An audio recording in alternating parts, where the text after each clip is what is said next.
Ng'ayogerako eri bannamawulire mu lukuŋŋaana olutegekeddwa ku City Hall mu Kampala, omwogezi wa DP Okalal Opiyo avumiridde ekikolwa eky'okusosola abo abeesimbyewo okusinziira ku mirimu gye bakola.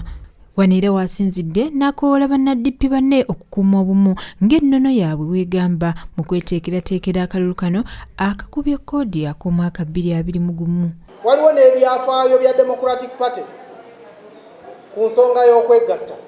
Tubadde twegatta era tulowooza nti ekirabo eky'omuwendo ffe abali mu byobufuzi kye tusobola okukolera oba okuwa bannayuganda mu kaseera kano nga twetegekera okulonda okwa 2021 kwe kubeera nga twegatta.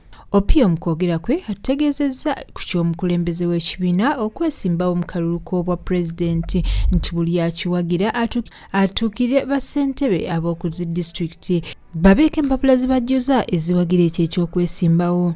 Baagala okuwagira okwesimbawo kwa President General wa DP Honorable Norbert Mao nti mutuukirire ba chairpersons ba DP mu districts ez'enjawulo era mutuukirire ba chairpersons ba DP mu constituencies ez'enjawulo. Mugenda kubasanga nga balina foomu ezo muzijjuze. Wabula ye Ismail Kirya ng'ono yakulira abavubuka mu kibiina kya UYD ekya DP ayogedde ku ky'okuggulawo amasomero ekintu ate ekyatakkiriziganya nakyo. Ono asaba gavumenti eveeyo eyambeko ku masomero naddala ag'obwannannyini olw'okuba nti tebalina busobozi kutuukiriza ebyo byabalagiddwa.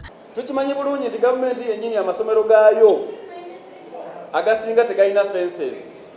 Tukimanyi bulungi nti amasomero gavumenti gennyini geyakreditinga oba geyakkiriza okusomesa agasinga tegalina fences era tegasobola kugula byetaago bino bye babyetaaza.